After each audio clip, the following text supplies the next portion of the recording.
Tuan-tuan yang dirahmati Allah, itulah saat dan detik yang sangat bahagia dalam diri Rasulullah sallallahu alaihi wasallam, kembali kepada ibu kandung beliau Aminah binti Wahab. Dia pun seronok, dia pun mula jaga anak dia, anak kandung dia radhiyallahu anha. Dan selepas beberapa bulan, tak sampai setahun, Sayyidah Aminah membesarkan Nabi. Beberapa bulan, tak sampai setahun, dia pun ajak Nabi untuk ziarah kubur ayah Rasulullah. Ayah Nabi dulu ni keluar pergi berniaga di Syam. Dalam perjalanan balik sakit dan meninggal dunia dekat dengan Madinah Al-Munawwarah dan dikebumikan di situ berdekatan dengan Madinah. Mak Rasulullah ajak, wahai Muhammad, jom kita ziarah kubur ayah. Muhammad tak pernah tengok ayah, kita tengok kubur ayah. Kita pergi sekali tengok pok-pok menakan di Bani Najjar. Adalah tok menakan apa semua Bani Najjar di Madinah. Jadi mak ni ibu Rasulullah nak perkenalkan ke Nabi. Jom pergi tengok tok menakan pupu ke pok menakan ke belah-belah mak kan. Ada di Madinah. Dah pergi ke sana, dah ziarah pak menakan, tok menakan apa semua ni. Dalam perjalanan pulang, Allah Subhanahu Wa Taala sekali lagi menguji kanak-kanak yang bernama Muhammad sallallahu alaihi wasallam ini dengan kehilangan orang yang paling dia sayang dalam hidup dia, orang yang baru dia kenal untuk mendapatkan kasih daripada ibu kandung dia.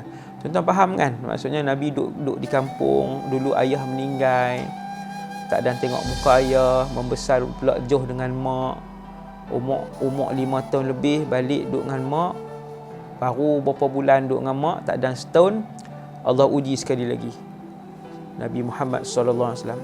Ini yang kata ujian Nabi besar, bukan macam ujian yang saya hadap, bukan macam ujian yang tuan-tuan hadap.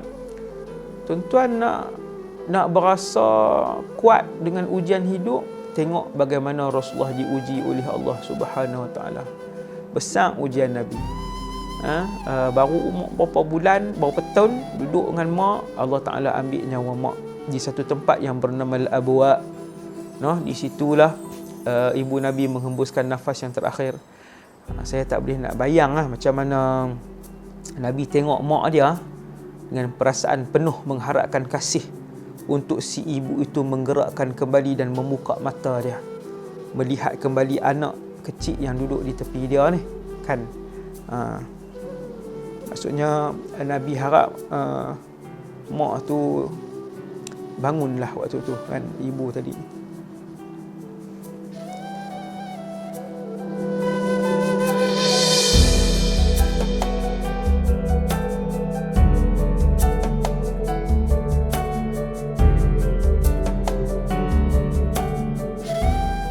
Jadi Nabi harap ibu dia Aminah bangun dan pegang dia dan jaga dia baliklah. Maksudnya jaga dia balik. Tetapi Allah SWT menentukan bahawa ibu dia meninggal. Kata para ulama supaya Nabi SAW nanti bila diuji oleh Allah SWT, Nabi tidak pernah mengharapkan kepada makhluk. Rasulullah umur 6 tahun Allah uji itu, rupanya pengajaran tu supaya Nabi hanya bergantung kepada Allah, dan bila nak minta tolong Nabi hanya sebut Allah. Kalau nak mengadu Nabi hanya mengadu dengan Allah. Kalau nak merintih Nabi hanya merintih dengan Allah. Kalau nak mengadu Nabi hanya mengadu dengan Allah. Kalau nak minta hanya minta dengan Allah.